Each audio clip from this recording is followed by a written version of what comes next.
Que la paix du Seigneur soit avec vous tous. Je m'appelle Samy. Dieu m'accorde aujourd'hui la chance de vous faire part d'une prédication qui me tient à cœur. Elle se nomme « C'est l'heure de rassemblement pour les élus de Dieu ». Mes chers frères et sœurs, dans ce moment solennel, je me tiens devant vous pour vous parler d'une prédiction qui plane sur nous, la fin du monde.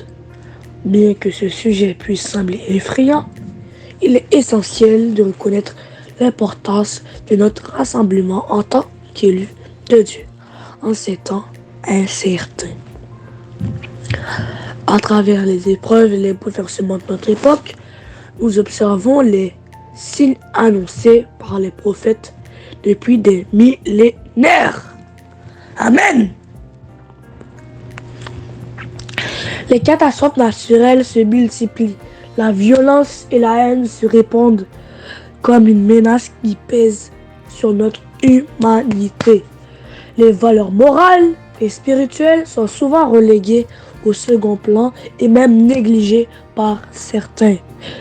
Tandis que le matérialisme, l'égoïsme et l'égocentrisme prévalent.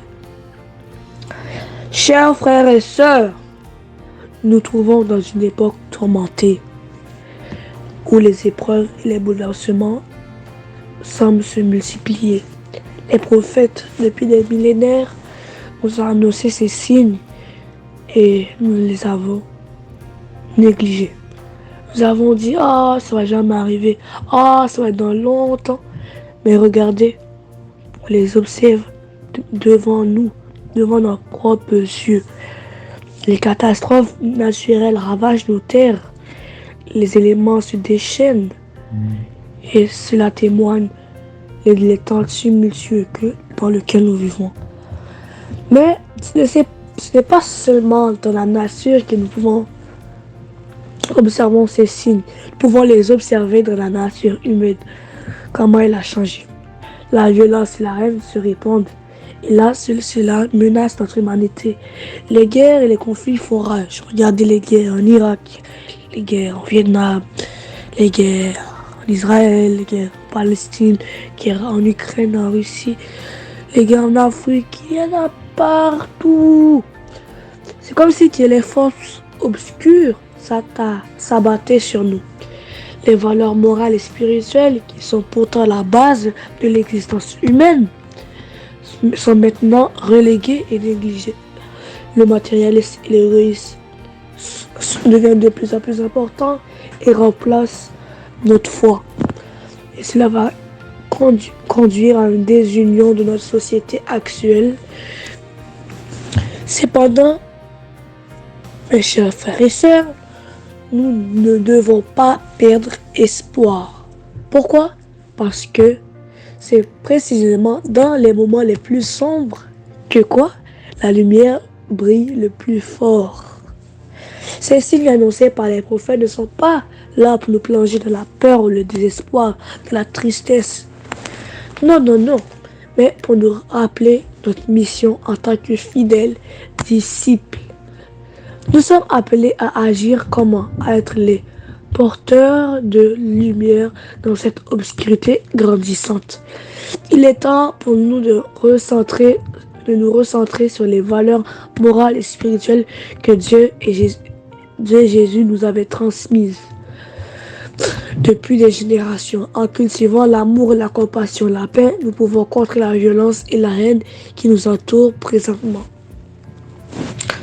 Cependant, mes chers amis, au milieu de cette obscurité grandissante, il y a toujours une lueur d'espoir.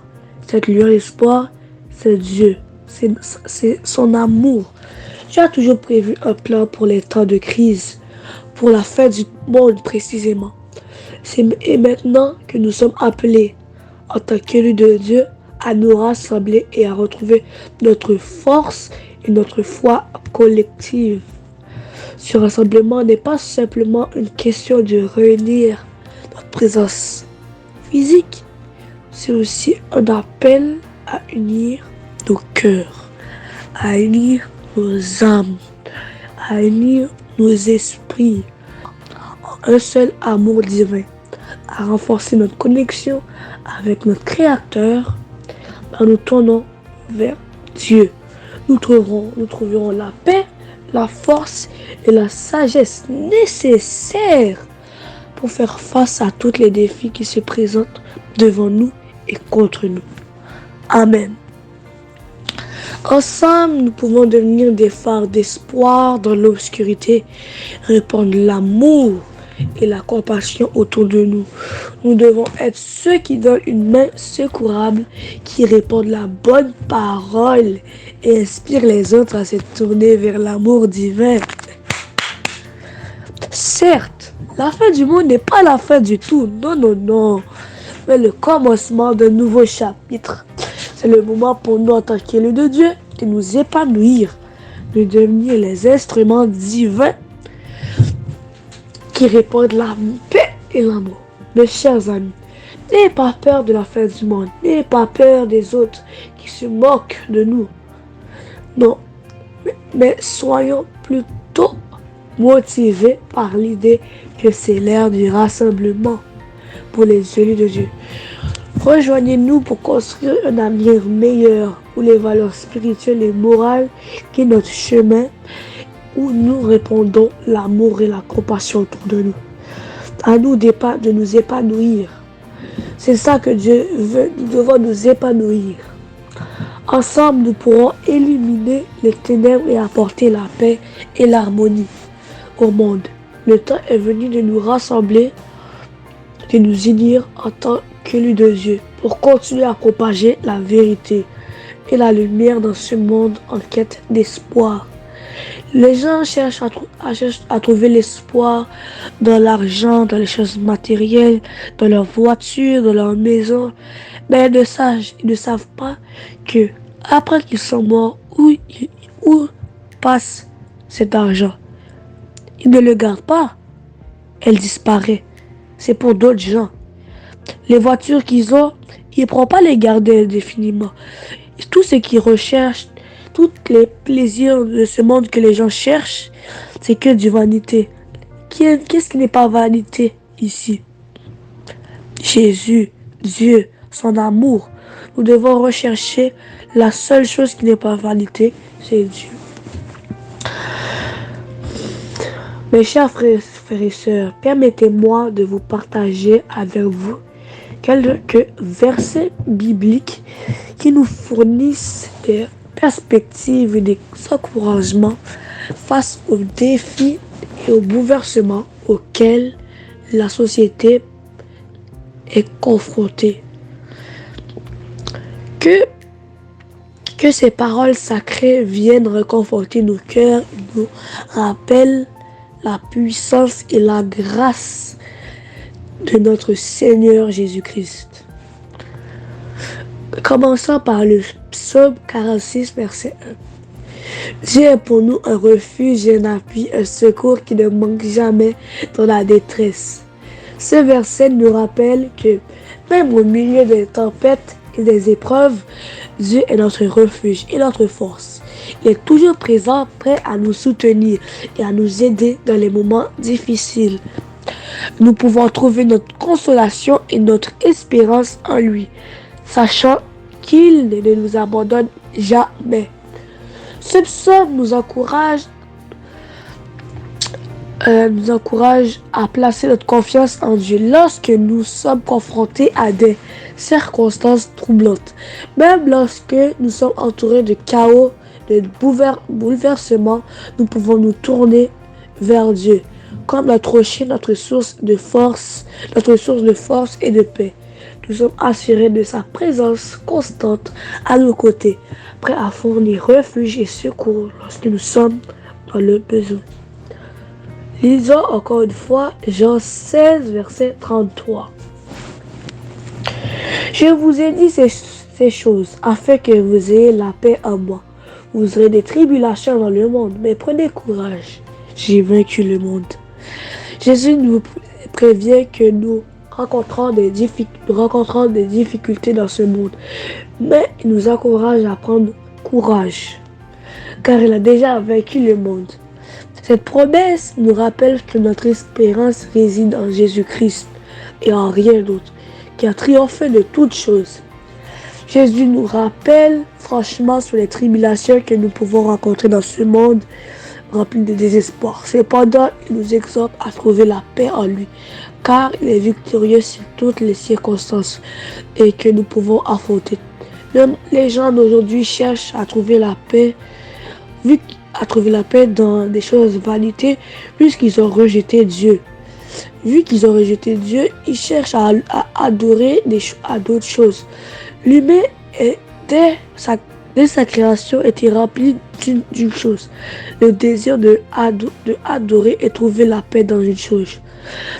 Et là, le monde, vu qu'ils ont rejeté le fait de croire que Jésus était cette chose que nous recherchons, ils cherchent à trouver la paix dans les plaisirs de ce monde. Mais ils ne sont jamais satisfaits. Et là, si nous les apprenons, nous les libérons de ceci, nous pourrons les illuminer et les montrer qu'est-ce que le chemin qui les attend. Même si nous sommes confrontés à des épreuves et à des bouleversements, nous pouvons être remplis d'espérance, sachant que Christ a déjà remporté la victoire. Il est notre rocher inébranlable qui nous guide à travers les tempêtes de la vie.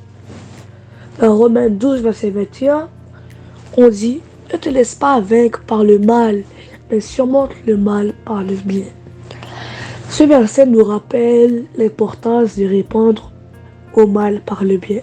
Même au milieu de l'obscurité grandissante et de la négativité qui nous entoure, nous sommes appelés à être des agents de changement en propageant l'amour et la sagesse, la gentillesse, la compassion. Ce verset nous exhorte à ne pas succomber aux influences négatives qui peuvent nous entourer. Même lorsque le monde semble être rempli de méchanceté, d'injustice, nous sommes appelés à rester fermes dans notre foi et à répondre au mal par le bien. En vivant selon les enseignements de Christ et en manifestant l'amour et la compassion, nous pouvons apporter la lumière là où il y a l'obscurité. L'Apocalypse de Jean nous projette des temps à venir Voici, je viens bientôt. Tenez ferme ce que vous avez, afin que personne ne prenne votre couronne. Apocalypse 3, verset 11. Frères et sœurs, il est essentiel que nous tenions fermement à notre foi, car la fin des temps est proche. Restons vigilants, fortifions notre cœur et ne les laissons pas ébranler par des événements qui se déroulent sous nos yeux. Mais rappelez-vous également les paroles réconfortantes de Paul à l'église de Thessalonique, car le Seigneur lui-même a un signal donné à la voix d'un archange et au son de la trompette. Le Dieu descendra du ciel et les morts en Christ ressusciteront. Premièrement, ensuite, nous les vivants qui seront restés, nous serons tous ensemble enlevés avec eux sur des nuées à la rencontre du Seigneur dans les airs. Ainsi, nous serons toujours avec le Seigneur. 1 Thessaloniciens 4, versets 16 à 17. C'est une promesse qui remplit nos cœurs d'espoir et de réjouissance. La fin des temps signifie également le début d'une vie éternelle auprès de notre Seigneur bien-aimé. Réunissons-nous donc en tant qu'élus, renforçant notre foi et préparons-nous à accueillir notre Seigneur, notre Sauveur, notre Dieu dans les airs. N'oublions pas les paroles de Jésus lui-même. Je suis le chemin, la vérité et la vie. Jean 14, verset 6. À un monde en proie à la confusion, au désespoir, nous portons la bonne nouvelle, la seule bonne nouvelle de notre Seigneur Jésus-Christ. Nous sommes les porteurs de l'amour, de la paix et de la vérité. Alors que les ténèbres tentent de prendre le contrôle sur ce monde, il est temps de notre devoir de briller comme des lumières dans ce monde sombre. Au milieu de cette obscurité grandissante, il y a une lueur d'espoir. Cette lueur d'espoir, c'est la foi en Dieu. Dieu a toujours prévu un plan pour les temps de crise, même pour la fin des temps. Et c'est maintenant que nous sommes appelés en tant qu'élus de Dieu. À nous de nous rassembler, à nous de retrouver notre force et notre foi collective, à nous de réveiller le monde, à nous de les préparer pour cette dernière étape, à nous de les réveiller, à nous de les sortir de l'eau, à nous de les réveiller de ce sommeil. Il faut les retirer de ce monde en vain. Nous devons les réveiller. Ensemble, nous pouvons devenir des phares d'espoir dans l'obscurité, répandre l'amour, répandre la compassion autour de nous.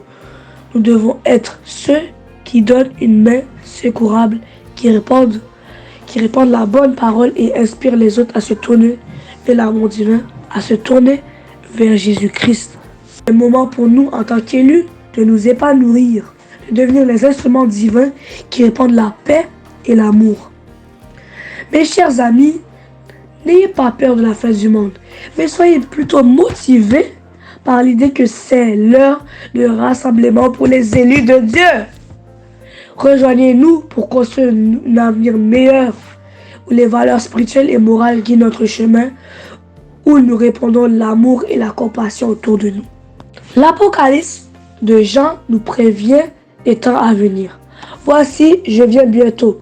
Tenez ferme ce que vous avez, afin que personne ne prenne votre couronne. Apocalypse 3, verset 11. Frères et sœurs, il est essentiel que nous tenions ferme à notre foi, car la fin des temps est proche. Restons vigilants, fortifions notre cœur et ne nous laissons pas ébranler par les événements troublants qui se déroulent sous nos yeux. Sur les événements, je vais parler des guerres, comme j'ai dit plus tôt. Le Seigneur lui-même nous exhorte à préparer le chemin. Préparer le chemin de l'Éternel, rendez droit ses sentiers. Luc 3, verset 4. Donc, rassemblez-nous avec une ferveur renouvelée, car le temps est venu de rendre nos sentiers droits. Confessons nos péchés, repentons-nous sincèrement et dédions notre vie entière à l'œuvre de Dieu. Donc, nous devons guider les gens qui sont dans l'obscurité vers la lumière. Nous devons les éclairer.